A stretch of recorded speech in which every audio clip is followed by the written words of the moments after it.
Well, welcome back. In downtown Macon, gentle breeze. We, of course, have had a lot of gusts out there today. Many of them have been over 30 miles per hour, and it's been cool. We're actually below average with our temperatures. We've been mainly in the mid to upper 60s. You see there, gusting 26 miles per hour right now out of the northwest. Radar quiet, should stay that way until Thursday morning. That'll be our next opportunity for some rain. Here's a recap of what we got over the weekend. The storms started moving in around 2 a.m. or so and merged up into a line, which definitely was for the best. But you can see it kind of stalled out and then went east with that line. So where the heaviest rain is, this middle corridor, a lot of those around 3 inches of rainfall. It's so much less in the southern counties because that line didn't end up completely going through. It started to break up, it went east, and then we had more isolated storms in nature in these southern counties here, which is unfortunate because this is where the drought is the worst, and they really do need that rain. 67 was our high today. That is 4 below the average, 71. We were pretty close to the average this morning, only 1 degree below at 44.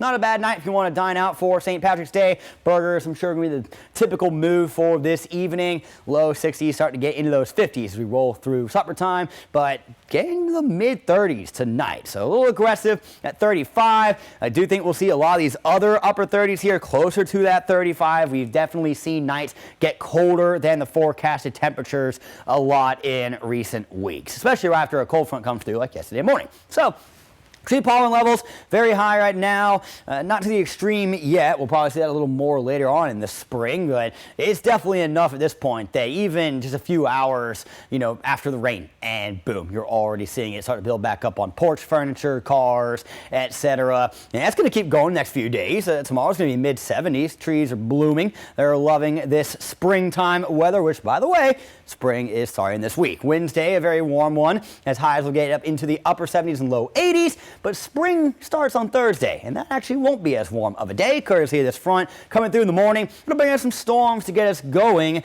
and after that, we'll probably get to the upper 50s and low 60s in the afternoon. But equal daytime, equal nighttime on Thursday. After that, days will be longer than nights until we get to the autumn equinox in, I believe, September. So you see that these temperatures are rather pleasant. We're going to be in the mid upper 40s as we push past midnight. You definitely will want to make sure you got a jacket out the door in the morning. It will be a cold start, but it's not going to stay that way. We'll be around the highs from today by about 1 p.m. And then we actually see most of us getting in the mid to upper 70s. I got Macon tagged with a high of 75 tomorrow, and then 80 on Wednesday. We'll wake up around 40 degrees Wednesday morning. So again, a cool start out there, but very, very warm in the afternoon. Ample sunshine. The trees are going to be loving it, and the pollen levels are going to continue to climb. But as mentioned, 75 for tomorrow, which is back above the average. I'll have your extended forecast in 10 seconds.